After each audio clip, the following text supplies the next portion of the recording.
آج کا موضوع بہت ہی اہم موضوع ہے۔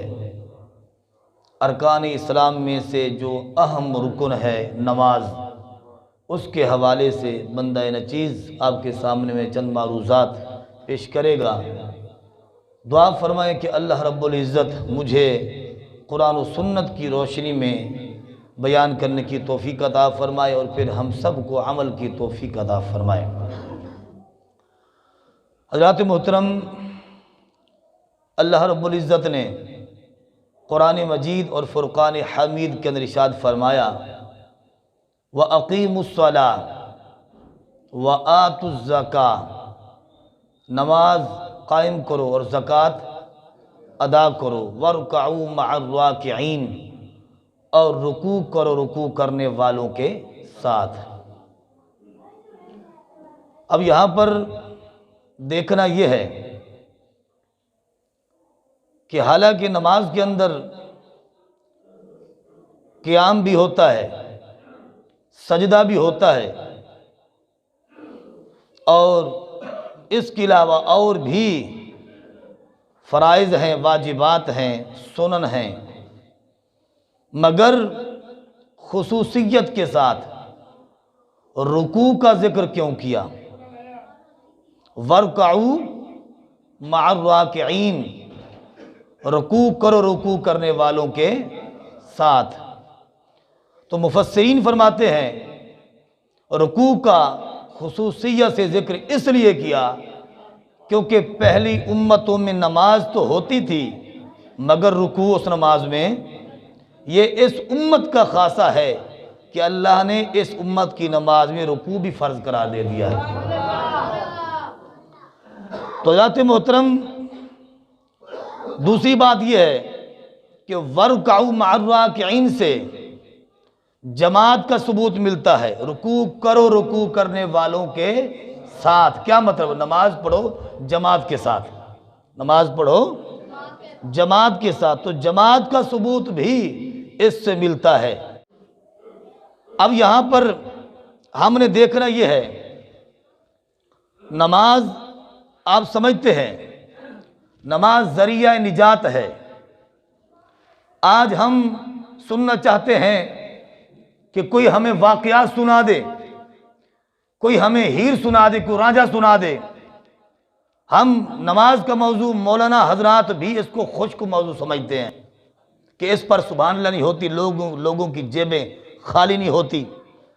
تو نماز کے موضوع کو اہمیت نہیں دی جاتی، یہی وجہ ہے کہ ہمارے معاشرے میں بچے فلم سٹار تو بنتے ہیں مگر نمازی کم بنتے ہیں۔ آج نماز کی اہمیت کو اجاگر کرنے کی ضرورت ہے۔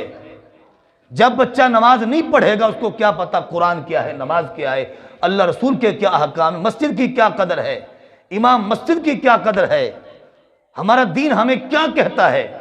جب ہم کالج اور یونیورسٹی کے لیے تو بچے کو کھڑا کریں گے سختی کے ساتھ، مگر نماز نہ پڑھے تو نہ پڑھے۔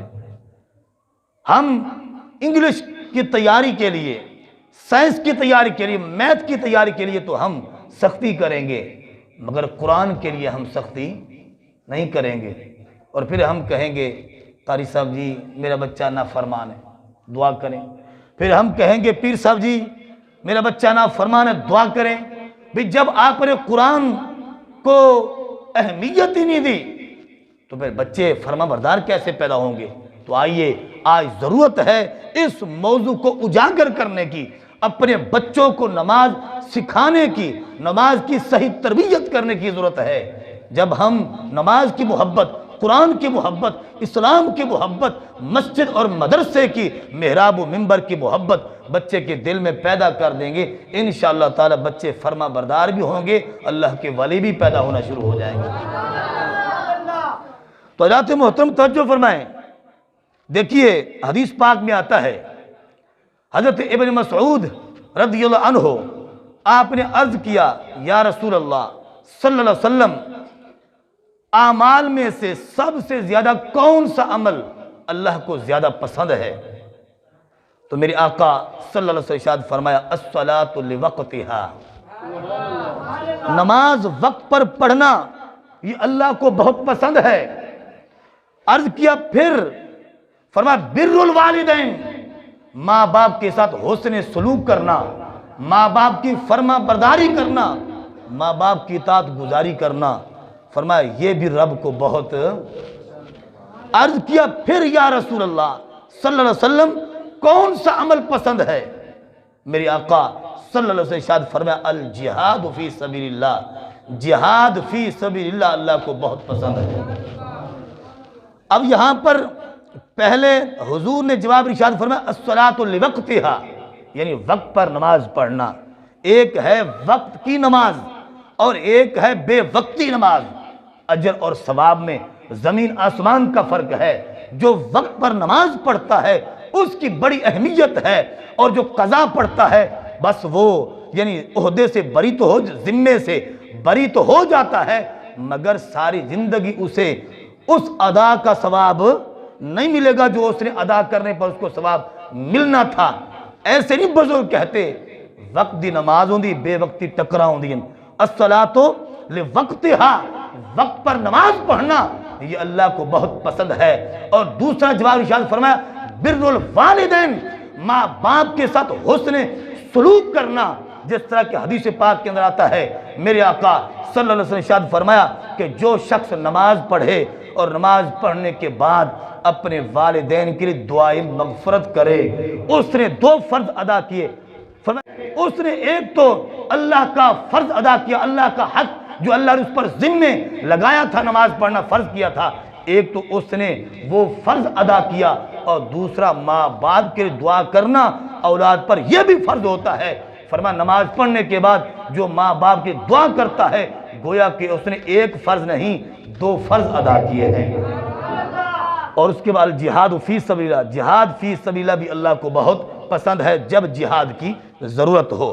اور پھر میں عرض کر رہا ہوں، دیکھیے کہ مشکوٰۃ شریف کے اندر حدیث پاک موجود ہے، میرے آقا صلی اللہ علیہ وسلم ارشاد فرمایا اے میرے صحابہ میں تمہیں وہ عمل نہ بتاؤں جس کی برکت سے گناہ معاف ہو جائیں؟ کیا میں تمہیں وہ عمل نہ بتاؤں کہ جن اعمال کی برکت سے درجات انسان کے بلند ہو جائیں؟ عرض کیا کیوں نہیں یا رسول اللہ؟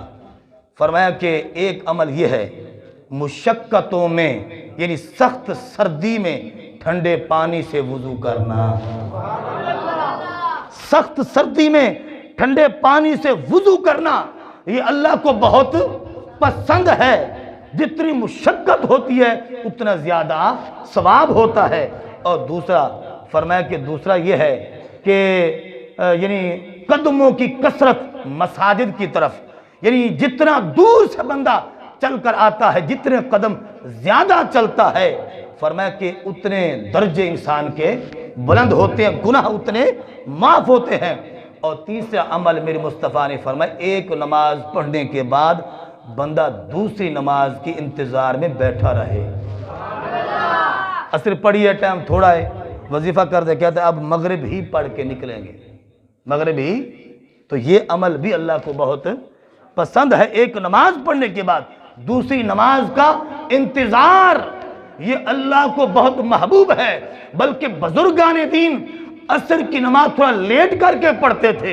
وجہ کیا تھی؟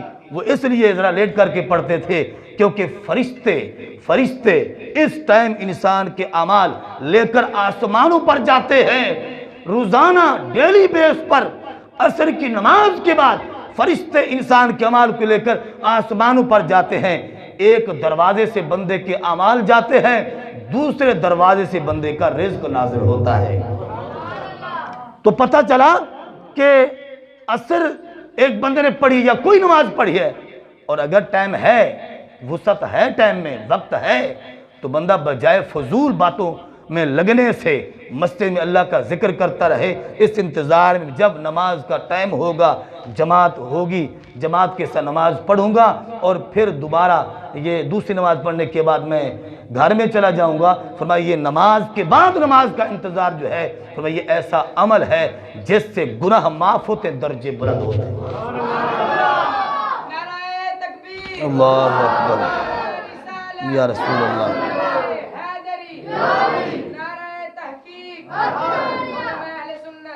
توجہ فرمائیں، حدیث پاک کے اندر آتا ہے اپنی اولاد کو نماز کا حکم دو، حدیث پاک ہے، اور بخاری کے اندر، مشکات کے اندر، دیگر کتب احادیث کے اندر موجود ہے۔ الفاظ کیا ہے؟ میرے آقا صلی اللہ علیہ وسلم ارشاد فرمایا مرو اولادکم بالصلاۃ، لوگوں اپنی اولادوں کو نماز کا حکم دو۔ مرو امر کا صیغہ ہے، حکم دو۔ مرو اولادکم، اپنی اولادوں کو کس چیز کا؟ بالصلاۃ، نماز کا حکم دو۔ یا رسول اللہ کتنی عمر میں دیں؟ فرمایا وہم ابناء 7 سنین، جب وہ 7 سال کے ہو جائیں، جب وہ 7 سال کے ہو جائیں۔ میں لاہور ایک مسجد میں گیا تھا، تو وہاں ایک بندہ اپنے بچے کو لے کر آیا، تو اس بچے کو سمجھدار تھا، ویسے پیشاب کرنے والا نہیں تھا، بالکل نہ سمجھ بچہ، تو لوگوں نے اس بات پر اعتراض کیا کہ یہ چھوٹے بچے کو کیوں لے کے آ گئے؟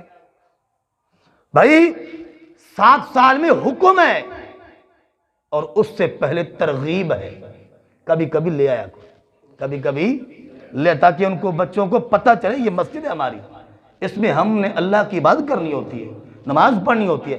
7 سال سے پہلے، یہ مطلب ہرگز نہیں ہے کہ 7 سال سے پہلے آپ بچے کو مسجد میں لے کر آ نہیں سکتے۔ ہاں نہ سمجھ ہے، پیشاب نہیں بتا سکتا، پھر منع ہے۔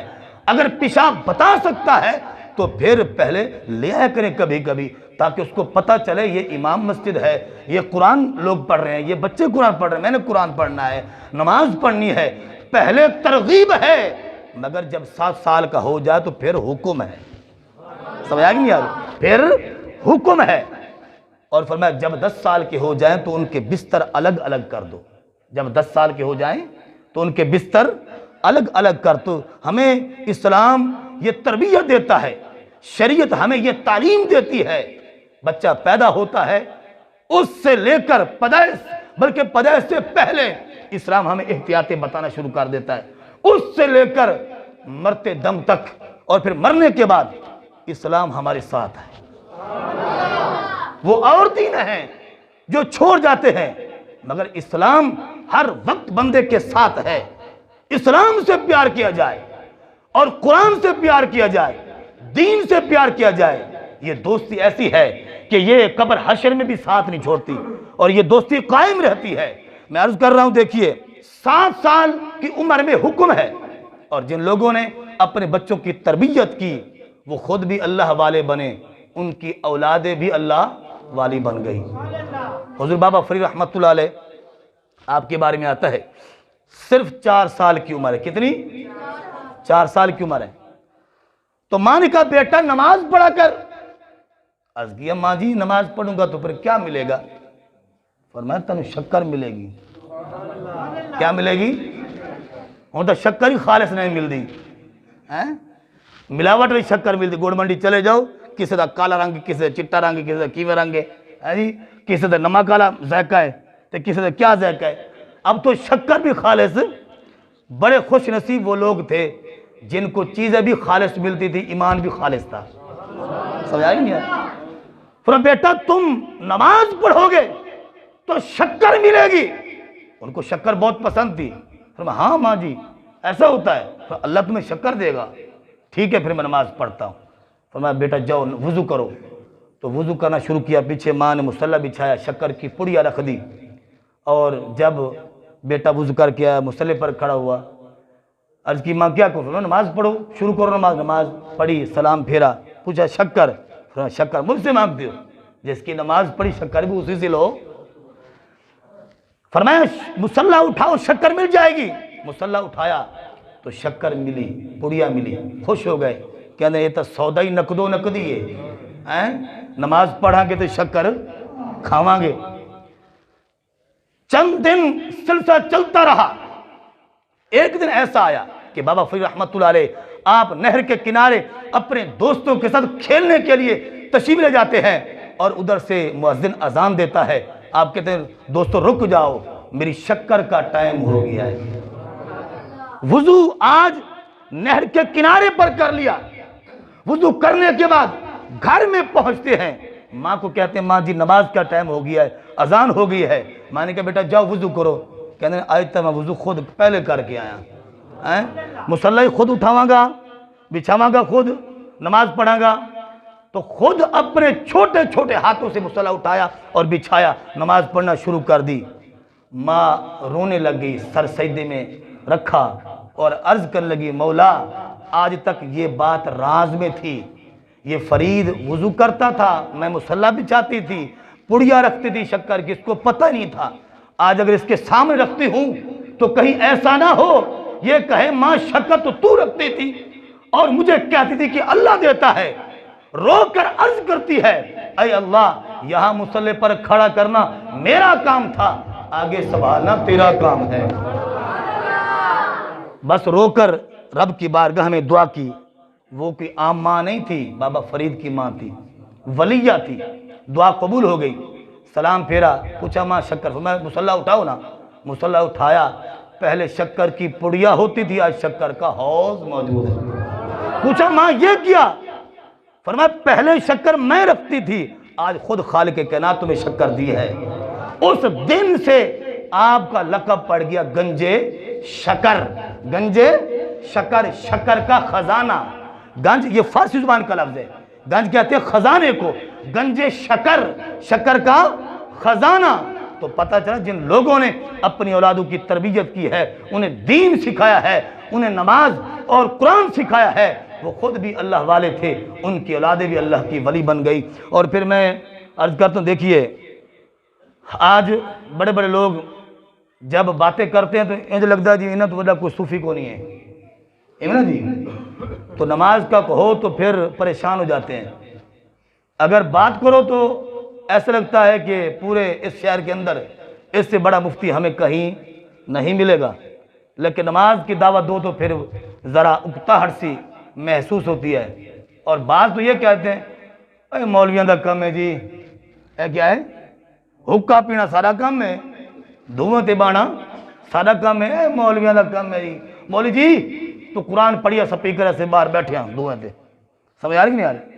تو یہ آج ہمارا مزاج ہے، ذرا شہر سے ہٹ کر دیکھیں نا، گاؤں میں یہی ماحول چل رہا ہے، تو شہروں میں بھی بڑے بڑے لوگ پھرتے ہیں۔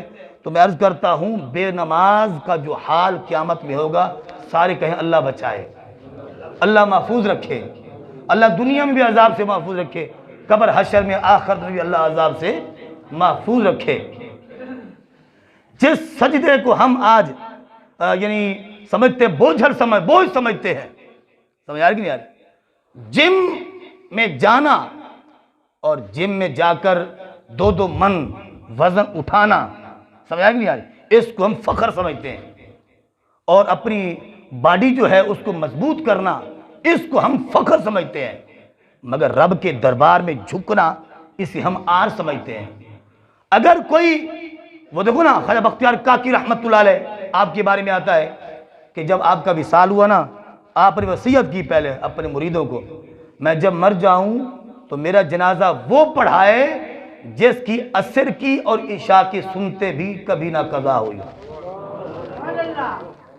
تو جب آپ کا وصال ہوا تو آپ کے بڑے بڑے خلفاء تھے، ایک خلیفے نے کھڑے ہو کر اعلان کیا، ہجوم تھا بڑا، اعلان کیا کہ خواجہ صاحب کی وصیت ہے پورے مجمع کے اندر جس کی عصر اور عشاء کی سنتے قضا نہ ہوئی ہوں وہ بندہ آگے بڑھے اور نماز جنازہ پڑھائے۔ تو پورے مجمع پر سکوت طاری ہو گیا، سب پریشان ہو گئے، کس کی جرت آگے بڑھے۔ اس وقت ہندوستان کا ایک سلطان گزرا ہے، سلطان التمش، سمجھ آ گئی نہیں آ رہی؟ وہ آگے بڑھا، اس نے کہا زندگی میں مجھے کبھی یاد نہیں ہے کہ میں نے عصر کی اور عشاء کی سنتے چھوڑی ہوں۔ وہ بادشاہ تھا، اس کے پاس حکومت تھی، اس کے پاس اقتدار تھا، پھر بھی اتنا نیک تھا۔ آج ہمارے حکمران سنتے اور نوافل تو درکنار، فرائض کی پرواہ نہیں ہوتی، اور بھولے چکے اگر کوئی عید پڑھ ڈالیں تو پھر اخبار میں فلاں حکمران نے عید پڑھ ڈالی، کیونکہ اس کے باپ دادا نے یہ کام کیا نہیں، اس سے کمال کر دی، عید پڑھ ڈالی، سمجھ آیا کہ نہیں یار؟ جمعہ پڑھ ڈالا، یعنی جس طرح کے معذلہ اسے کوئی نیا کام سر انجام دے دیا ہے۔ اللہ کے بندو، پہلے بھی حکمران تھے، آج بھی حکمران ہیں، تو برکتیں کیوں نہیں؟ بد عملی چھوٹے سے لے کر بڑے تک موجود ہے، ہمیں اپنے آپ کی اصلاح کرنا ہوگی۔ تو کہ بے نماز کا جو حال قیامت میں ہوگا وہ کیا ہوگا؟ سفر معراج میں میرے آقا صلی اللہ علیہ وسلم آپ یعنی سیر فرما رہے ہیں، آپ نے ایک قوم کو ملاحظہ کیا، اس قوم پر جو عذاب ہو رہا تھا، بڑے بڑے وزنی پتھر، سمجھ آئے کہ نہیں آ رہی، ان کے سروں پر مارے جا رہے تھے۔ پتھر مارا جاتا، سر پھٹ جاتا، پھر صحیح ہو جاتا سر، پھر پتھر مارا جاتا۔ تو پوچھا جبرائیل یہ کون لوگ ہیں؟